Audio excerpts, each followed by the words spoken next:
habari zenu?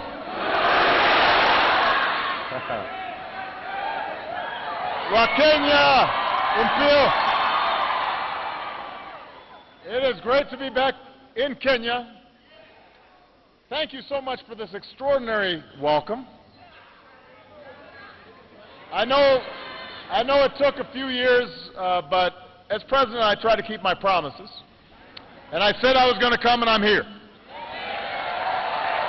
So, and everybody, go ahead and have a seat. I'm going to be talking for a while. Relax. I want to thank my sister Alma for a wonderful introduction. I'm so glad that she could be with us here today, and it was, as she said, it was Alma who first guided me through Kenya almost 30 years ago. To President Kenyatta, I want to thank you once again for the hospitality that you've shown me, for our work together on this visit, and for being here today. It's a great honor. I am proud to be the first American president to come to Kenya.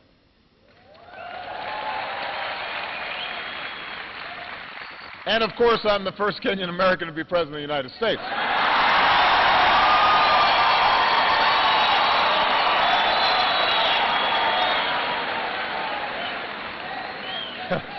That goes without saying. I love you back. I do. But as Alma was saying, the first time I came to Kenya, things were a little different. When I arrived at Kenyatta Airport, the airline had lost my bags. That doesn't happen on Air Force One. They always have my luggage on Air Force One. As she said, Alma picked me up in an old Volkswagen Beetle. And I think the entire stay I was here, it broke down 4 or 5 times. We'd be on the highway, we'd have to call the Jokali. He'd bring his tools. We'd be sitting there waiting. And I slept on a cot in her apartment. Instead of eating at fancy banquets with the president, we were drinking tea and eating ugali, sukuma wiki, and so there wasn't a lot of luxury. Sometimes the lights would go out. They still do, is that what someone said? But you know, there was something more important than luxury on that first trip. And that was a sense of being recognized, being seen. I was a young man, and I was just a few years out of university. I had worked as a community organizer in low-income neighborhoods in Chicago. I was about to go to law school, and when I came here, you know, in many ways I was a Westerner. I was an American, unfamiliar with my father and his birthplace, really disconnected from half of my heritage. And at that airport, as I was trying to find my luggage, there was a woman there who worked for the airlines, and she was helping fill out the forms, and she saw my name, and she looked up and she asked if I was related to my father, who she had known. And that was the first time that my name meant something. Right? And that it was recognized. And over the course of several weeks, I'd meet my brothers, aunts, and uncles. I'd travel to Alego, the village where my family was from. I saw the graves of my father and my grandfather. And I learned things about their lives that I could have never learned through books. And in many ways, their lives offered snapshots of Kenya's history. But they also told us something about the future. My grandfather, for example, he was a cook for the British. And as I went through some of his belongings, when I went up country, I found the passbook he had had to carry as a domestic servant.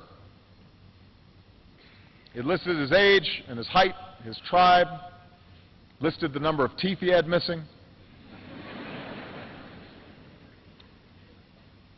And he was referred to as a boy, even though he was a grown man in that passbook. And he was in the King's African Rifles during the Second World War and was taken to the far reaches of the British Empire, all the way to Burma. And back home, after the war, he was eventually detained for a time because he was linked to a group that opposed British rule. And eventually he was released. He forged a home for himself and his family. He earned the respect of his village, lived a life of dignity, although he had a well-earned reputation for being so strict that everybody was scared of him. And he became estranged from part of his family. So that was his story. And then my father came of age as Kenyans were pursuing independence. And he was proud to be a part of that liberation generation. And next to my grandfather's papers, I found letters that he had written to 30 American universities asking for a chance to pursue his dream and get a scholarship. And ultimately, one university gave him that chance, the University of Hawaii. And he would go on to get an education and then return home. And here, at first, he found success as an economist and worked with the government, but ultimately he found disappointment in part because he couldn't reconcile the ideas that he had for his young country with the hard realities that had confronted him. And I think sometimes about what these stories tell us, what the history and the past tell us about the future. And they show us the enormous barriers to progress that so many Kenyans faced just 1 or 2 generations ago. This is a young country. We were talking last night at dinner. The president's father was the first president. We're only a generation removed. And the daily limitations and sometimes humiliations of colonialism, that's recent history. The corruption and cronyism and tribalism that sometimes confront young nations, that's recent history. But what these stories also tell us is an arc of progress. From foreign rule to independence, from isolation to education and engagement with a wider world. It speaks of incredible progress. So we have to know the history of Kenya, just as we Americans have to know our American history. All people have to understand where they come from. But we also have to remember why these lessons are important. We know our history so that we can learn from it. We learn our history because we understand the sacrifices that were made before, so that when we make sacrifices, we understand we're doing it on behalf of future generations. There's a proverb that says, "We have not inherited this land from our forebears, we have borrowed it from our children." In other words, we study the past so it can guide us into the future and inspire us to do better. And when it comes to the people of Kenya, particularly the youth, I believe there is no limit to what you can achieve. A young, ambitious Kenyan today should not have to do what my grandfather did and serve a foreign master. You don't need to do what my father did and leave your home in order to get a good education and access to opportunity. Because of Kenya's progress, because of your potential, you can build your future right here, right now.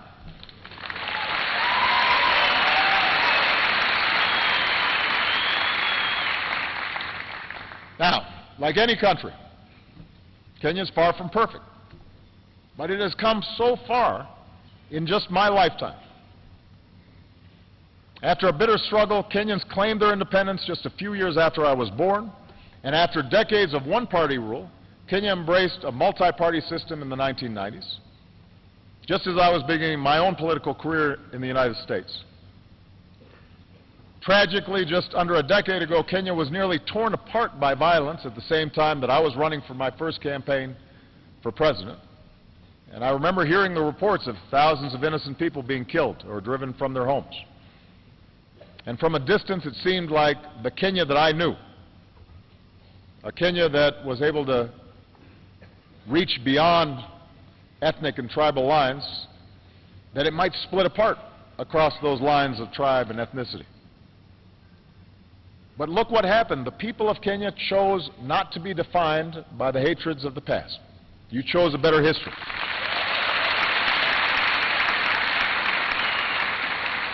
The voices of ordinary people and political leaders and civil society did not eliminate all these divisions, but you addressed the divisions and differences peacefully. And a new constitution was put in place declaring that every person has inherent dignity and the right to have that dignity respected and protected. A competitive election went forward, not without problems, but without the violence that so many had feared. In other words, Kenyans chose to stay together. You chose the path of Harambee. And in part because of this political stability, Kenya's economy is also emerging. And the entrepreneurial spirit that people rely on to survive in the streets of Kibera can now be seen in new businesses across the country, from the city square to the smallest villages. M-Pesa is changing the way people use money. New investment is making Kenya a hub for regional trade. When I came here as a U.S. Senator, I pointed out that South Korea's economy was the same as Kenya's when I was born, and then was 40 times larger than Kenya's. Think about that. Started at the same place. South Korea had gone here and Kenya was here. But today that gap has been cut in half, just in the last decade, which means Kenya is making progress. And meanwhile, Kenya continues to carve out a distinct place in the community of nations as a source of peacekeepers for places torn apart by conflict, a host for refugees driven from their homes, a leader for conservation, following the footprints of Wangari Maathai.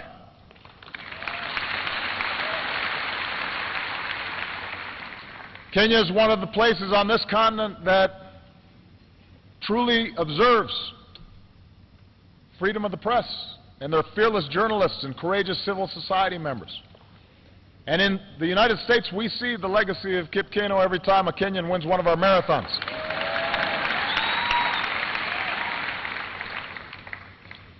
And maybe the First Lady of Kenya is going to win one soon.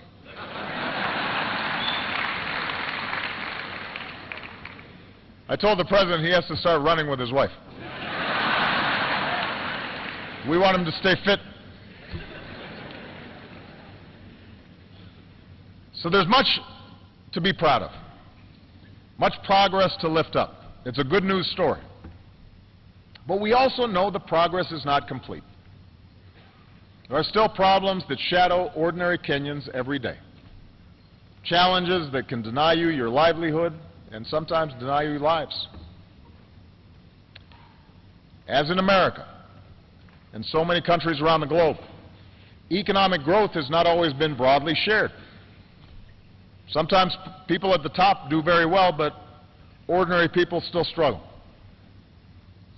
Today, a young child in Nyanza province is 4 times more likely to die than a child in Central province, even though they are equal in dignity in the eyes of God. That's a gap that has to be closed. A girl in Rift Valley is far less likely to attend secondary school than a girl in Nairobi. That's a gap that has to be closed. Across the country, one study shows corruption costs Kenyans 250,000 jobs every year, because every shilling that's paid as a bribe could be put into the pocket of somebody who's actually doing an honest day's work.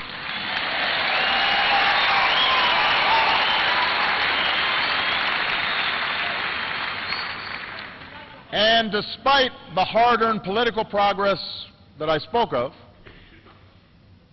those political gains still have to be protected. New laws and restrictions could close off the space where civil society gives individual citizens a voice and holds leaders accountable. Old tribal divisions and ethnic divisions can still be stirred up. I want to be very clear here. A politics that's based solely on tribe and ethnicity is a politics that's doomed to tear a country apart. It is a failure of imagination.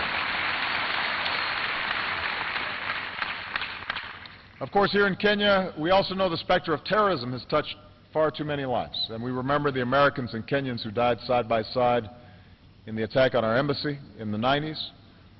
We remember the innocent Kenyans who were taken from us at Westgate Mall.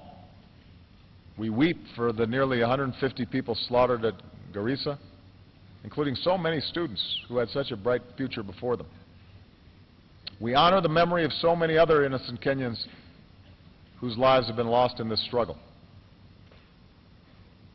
So Kenya is at a crossroads, a moment filled with peril, but also enormous promise. And with the rest of my time here today, I'd like to talk about how you can seize the moment, how you can make sure we leave behind a world that's better, a world that we've borrowed from our children.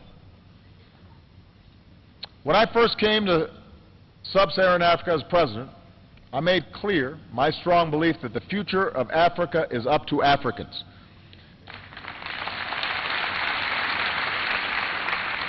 For too long, I think that many looked to the outside for salvation and focused on somebody else being at fault for the problems of the continent. And as my sister said, ultimately, we are each responsible for our own destiny. And I'm here as president of a country that sees Kenya as an important partner. I'm here as a friend who wants Kenya to succeed. And the pillars of that success are clear. Strong democratic governance, development that provides opportunity for all people and not just some, a sense of national identity that rejects conflict for a future of peace and reconciliation. And today we can see that future for Kenya on the horizon, but tough choices are going to have to be made in order to arrive at that destination. In the United States, I always say that what makes America exceptional is not the fact that we're perfect. It's the fact that we struggle to improve. We're self-critical. We work to live up to our highest values and ideals, knowing that we're not always going to achieve them perfectly, but we keep on trying to perfect our union. And what's true for America is also true for Kenya. You can't be complacent and accept the world just as it is. You have to imagine what the world might be and then push and work towards that future. Progress requires that you honestly confront the dark corners of our own past. Extend rights and opportunities to more of your citizens. See the differences and diversity of this country as a strength, just as we in America try to see the diversity of our country as a strength and not a weakness. So you can choose the path to progress. But it requires making some important choices. First and foremost, it means continuing down the path of a strong, more inclusive, more accountable, and transparent democracy.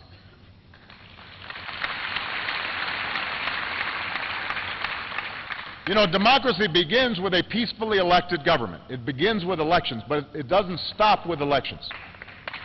So, your Constitution offers a roadmap to governance that's more responsive to the people through protections against unchecked power, more power in the hands of local communities. For this system to succeed, there also has to be space for citizens to exercise their rights. And we saw the strength of Kenya's civil society in the last election when groups collected reports of incitement so that violence could be stopped before it spun out of control. And the ability of citizens to organize and advocate for change, that's the oxygen upon which democracy depends.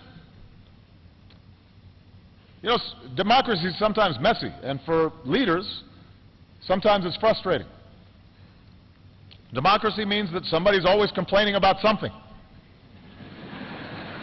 Nobody is ever happy in a democracy about their government. If you make one person happy, somebody else is unhappy. Then sometimes somebody who you made happy, later on now they're not happy. They say, "What have you done for me lately?" But that's the nature of democracy. That's why it works, is because it's constantly challenging leaders to up their game and to do better. And such civic participation and freedom is also essential for rooting out the cancer of corruption. Now, I want to be clear. Corruption is not unique to Kenya. I mean, I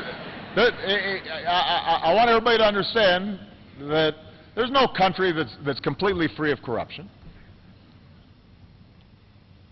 Certainly, here in the African continent, there are many countries that deal with this problem, and I want to assure you I speak about it wherever I go, not just here in Kenya. So I don't want everybody to get too sensitive. But the fact is, too often, here in Kenya, as is true in other places, corruption is tolerated because that's how things have always been done. People just think that that is sort of the normal state of affairs.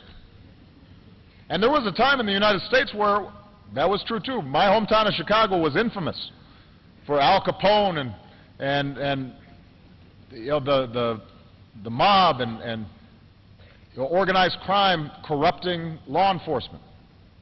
But what happened was that over time people got fed up, and leaders stood up and they said, "We're not going to play that game anymore."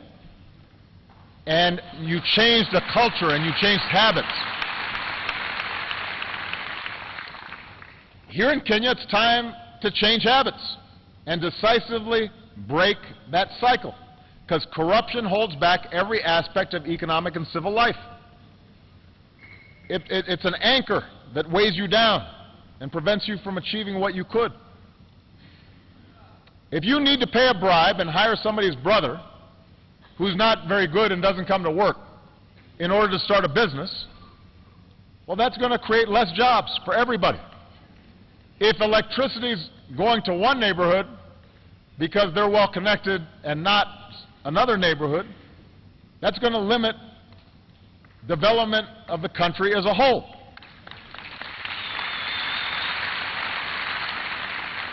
If someone in public office is taking a cut that they don't deserve, that's taking away from those who are paying their fair share. So this is not just about changing one law, although it's important to have laws on the books that are actually being enforced. It's important that not only low-level corruption is punished, but folks at the top, if they are taking from the people, that has to be addressed as well. But it's not something that is just fixed by laws or that any one person can fix. It requires a commitment by the entire nation, leaders and citizens, to change habits and to change culture. Tough laws need to be on the books. And the good news is your government is taking some important steps in the right direction.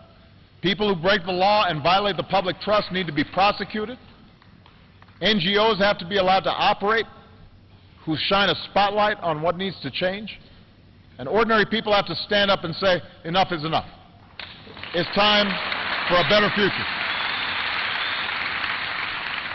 And as you take these steps, I promise that America will continue to be your partner in supporting investments in strong democratic institutions. Now, We're also going to work with you to pursue the second pillar of progress, and that is development that extends economic opportunity and dignity for all of Kenya's people. You know, America partners with Kenya in areas where you're making enormous progress, and we focus on what Kenyans can do for themselves in building capacity. On entrepreneurship, where Kenya's becoming an engine for innovation. On access to power, where Kenya is developing clean energy that can reach more people. On the important issue of climate change, where Kenya's recent goal to reduce its emissions has put it in the position of being a leader on the continent. On food security, where Kenyan crops are producing more to meet the demands of your people and a global market. And on health, where Kenya has struck huge blows against HIV, AIDS, and other diseases, while building up the capacity to provide better care in your communities. America is also partnering with you on an issue that's fundamental to Kenya's future. We are investing in youth. We are investing in the young people of Kenya and the young people of this continent. Robert F. Kennedy once said, "It is a revolutionary world that we live in, and it is the young people who must take the lead." It's the young people who must take the lead. So through our Young African Leaders Initiative, we are empowering and connecting young people. Connecting young people from across the continent who are filled with energy and optimism and idealism and are going to take Africa to new heights. And these young people, they're not weighed down by the old ways. They're creating a new path. And these are the elements for success in this 21st century. To continue down this path of progress, it will be vital for Kenya to recognize that no country can achieve its full potential unless it draws on the talents of all its people, and that must include the half of Kenyans, maybe a little more than half, who are women and girls. Now, I'm going to spend a little time on this just for a second. Every country and every culture has traditions that are unique and help make that country what it is. But just because something is a part of your past doesn't make it right. It doesn't mean that it defines your future. You know, look at us in the United States. Recently we've been having a debate about the Confederate flag. Some of you may be familiar with this. This was a symbol for those states who fought against the Union to preserve slavery. Now, as a historical artifact, it's important. But some have argued that it's just a symbol of heritage that should fly in public spaces. The fact is, it was a flag that flew over an army that fought to maintain a system of slavery and racial subjugation.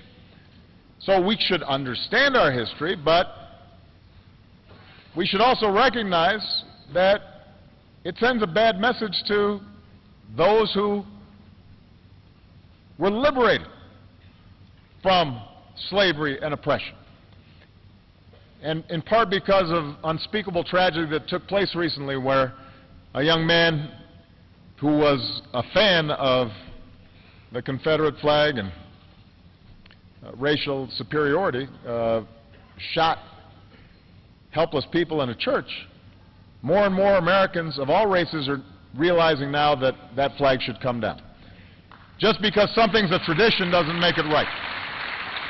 Well, so around the world, there is a tradition of repressing women and treating them differently and not giving them the same opportunities, and husbands beating their wives, and children not being sent to school. Those are traditions. Treating women and girls as second-class citizens, those are bad traditions. They need to change. They're holding you back.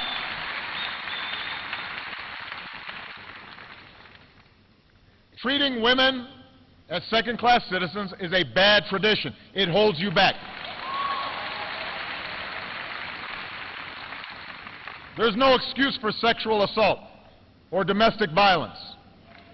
There's no reason that young girls should suffer genital mutilation. There's no place in civilized society for the early or forced marriage of children. These traditions may date back centuries. They have no place in the 21st century.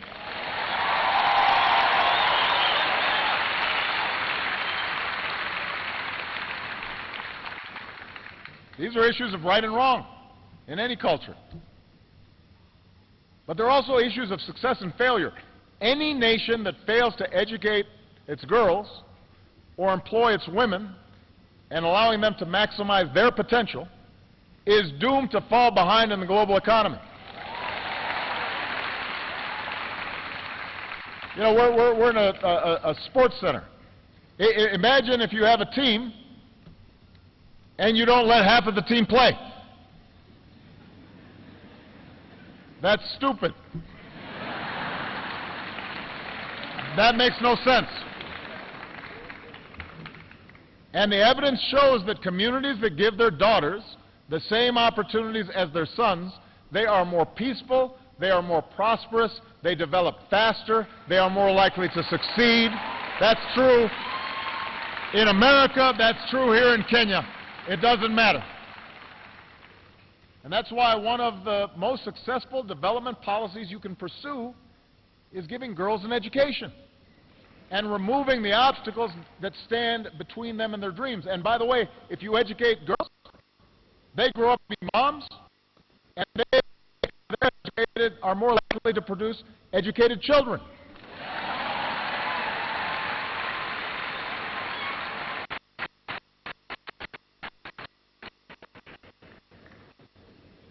So, Kenya will not succeed if it treats women and girls as second-class citizens. I want to be very clear about that. Now, this leads me to the third pillar of progress, and that's choosing a future of peace and reconciliation. There are real threats out there. President Kenyatta and I spent a lot of time discussing the serious threat from Al-Shabaab that Kenya faces. The United States faces similar threats of terrorism. We are grateful for the sacrifices made by Kenyans on the front lines as part of AMISOM. We're proud of the efforts that we're making to strengthen Kenya's capabilities through our new Security Governance Initiative. We're going to stand shoulder to shoulder with you in this fight against terrorism for as long as it takes.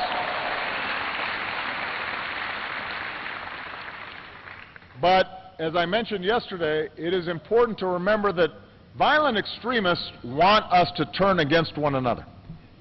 That's what terrorists typically try to exploit.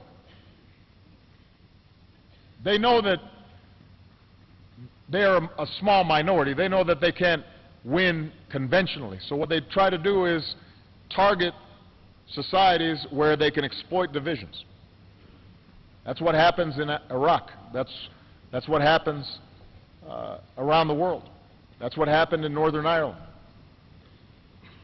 Terrorists who try to sow chaos, they must be met with force, and they must also be met, though, with a forceful commitment to uphold the rule of law and respect for human rights, and to treat everybody who's peaceful and law-abiding fairly and equally. Extremists who prey on distrust must be defeated by communities who stand together and stand for something different. And the most important example here is that the United States and Kenya both have Muslim minorities, but those minorities make enormous contributions to our countries. These are our brothers, they are our sisters, and so in both our countries we have to reject calls that allow us to be divided. This is true for any diverse society. And Kenya is rich with diversity, with many dozens of tribes and ethnicities and languages and religious groups. And time and again, just as we've seen the dangers of religious or ethnic violence, We've seen that Kenya is stronger when Kenyans stand united with a sense of national identity. You know, that was the case on December 12, 1963, when cities and villages across this country celebrated the birth of a nation. It was true in 2010, when Kenya replaced the anarchy of ethnic violence with the order of a new constitution. So we can all appreciate our own identities, our bloodlines, our beliefs, our backgrounds. That tapestry is what makes us who we are. But the history of Africa, which is both the cradle of human progress and a crucible of conflict, shows us that when we define ourselves narrowly, in opposition to somebody just because they're of a different tribe or race or religion, and we ignore who's a good person or a bad person, are they working hard or not, are they honest or not, are they peaceful or violent? When we start making distinctions solely based on status and not what people do, then we're taking a wrong path, and we inevitably suffer in the end. This is why Martin Luther King called on people to be judged not by the color of their skin, but the content of their character. And in the same way, people should not be judged by their last name or their religious faith, but by their content of their character and how they behave. Are they good citizens? Are they good people? In the United States, we embrace the motto, E pluribus unum. In Latin, that means out of many, one. In Kenya, Harambee, we are in this together.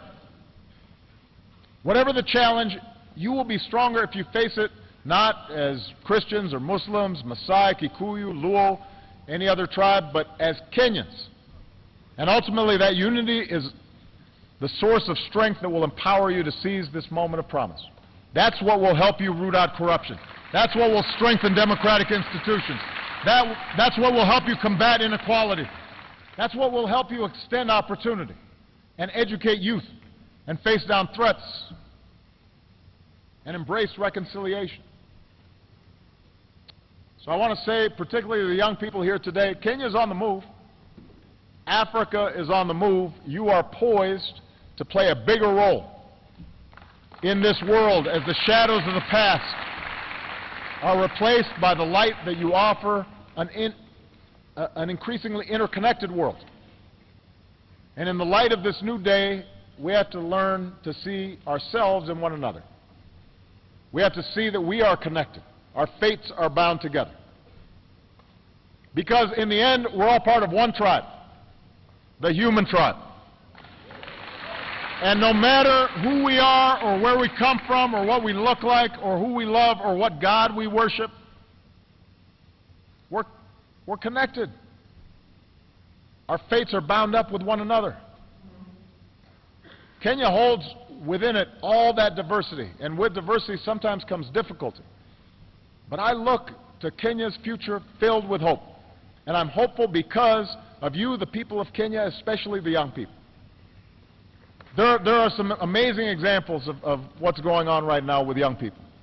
I'm hopeful because of a young man named Richard Ruto Torosia. Richard helped build Yes, Youth Can.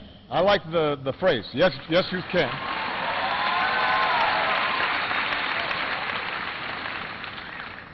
It became one of the most prominent civil society organizations in Kenya with over 1 million members. And after the violence of 2007-2008, Yes, Youth Can stood up to incitement, helped bring opportunity to young people in places that were scarred by conflict. That's the kind of young leadership that we need. I'm hopeful because of a young woman named Josephine Kulea. So Josephine founded Samburu Girls Foundation, and she's already helped to rescue over 1,000 girls from abuse and forced marriage and helped place them in schools.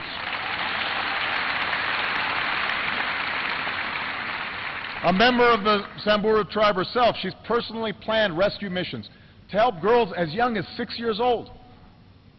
And she explains that the longer a girl is in school, everything for her income, for her family, for this country, everything changes. She gives me hope. I'm hopeful because of a young woman named Jamila Abbas. So Jamila founded M-Farm, which is a mobile platform that is already used by over 14,000 people across Kenya. M-Farm makes it easy for farmers to get information that lets them match their crops with what the market demands. And studies show that it can help farmers double their sales. So here's what Jamila said. I love Kenya because you feel you are home anywhere you go. Home anywhere you go. That's the Kenya that welcomed me nearly 30 years ago as a young man. You helped make me feel at home, and standing here today as President of the United States, when I think about those young people and all the young people in attendance here, you still make me feel at home. And I'm confident that your future is going to be written across this country and across this continent by young people like you. Young men and women who don't have to struggle under a colonial power, who don't have to look overseas to realize your dreams. Yes, you can realize your dreams right here, right now.